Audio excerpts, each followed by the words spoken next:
Thank you so much, Dr. Eric Pearl and Jillian Fleer, for being here for my interview. It's always a pleasure and a joy to be with you, really. Thank you and welcome. Thank you for having us.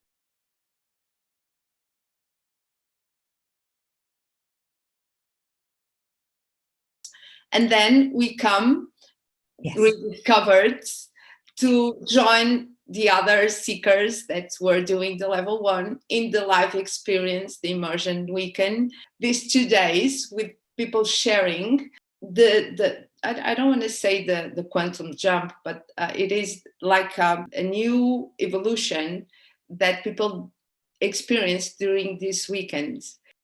Think of things as a jump, as a leap forward, as if we experience it as a leap, and yet a truly quantum, what we consider a quantum leap, we don't notice because it is, again, as we talked about, it is a letting go of the externals. It's a letting go of the qualifications we bought into needing when actually we didn't realize that they were limitations. So it's a letting go of, it's a disappearing of everything. And the more we allow to let go and disappear, the more we discover the only thing that is left is us, our beingness, our energy, our light, our information. So one of the first things that you may notice, even in the portal, the level 1 online course, and of course continued into the live course, the Catalyst, is the absence of technique, as a matter of fact,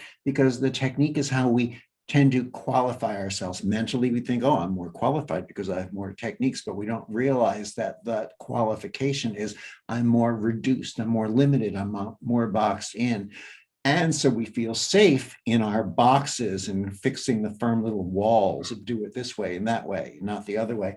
And what we discover in reconnective healing is as we let go of all of that otherness that isn't us, we step into the infinite, and step into isn't really an accurate way of phrasing, but we discover the infinite that we've always been before we even recognized ourselves. So in reconnective healing, instead of finding more qualifications of using this technique and this approach and this ritual and that object, we find that in releasing all of that, what we're actually doing is we're reconnecting healing itself. All of the gifts of all of the little qualified boxes and techniques and methods become ours because we let go of them, even the ones, especially the ones, most clearly the ones that we've never learned in the first place, because those are the boxes we don't have to break down to get rid of to begin with. So as you guide them with Guillermo, they will find that you will find that you are rediscovering yourself in the fullness that we knew in essence, maybe before we became human and before we were raised and before we were given the limitations. Yeah. I want to say that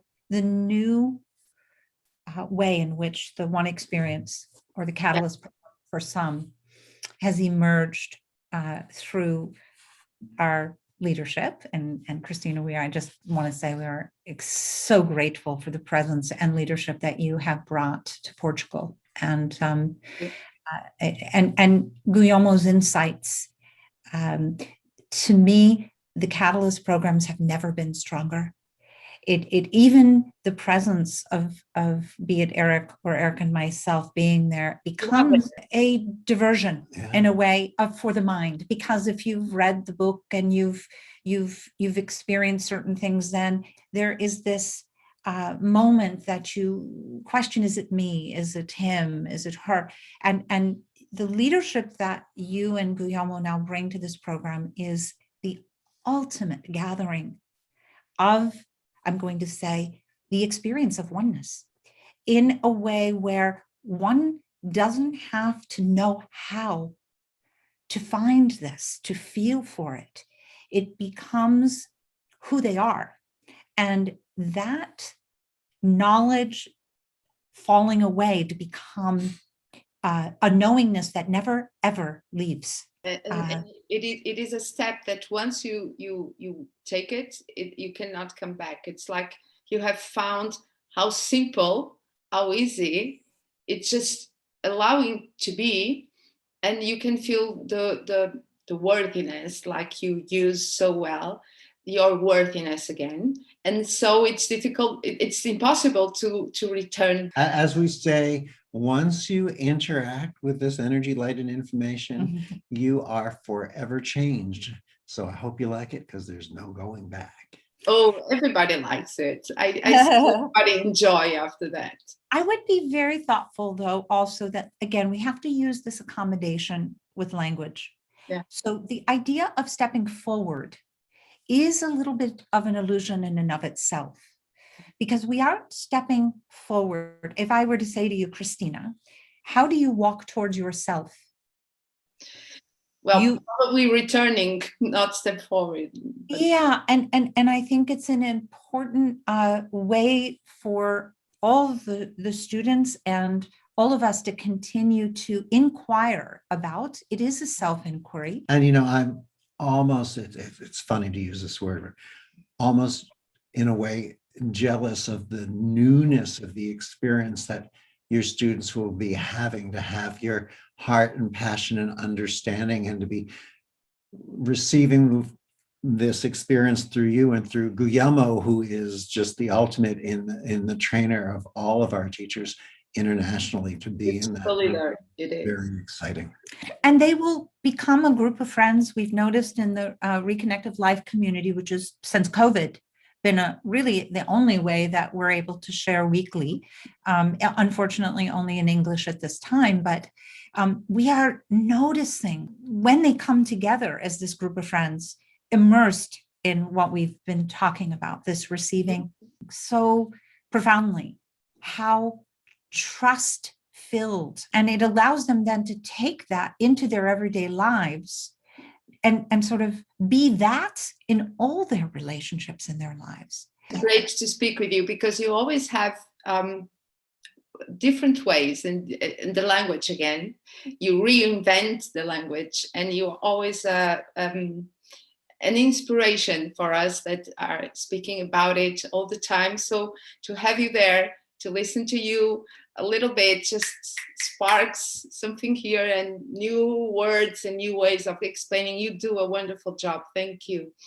But everything starts... The language, if I may insert this, the language holds us to a standard.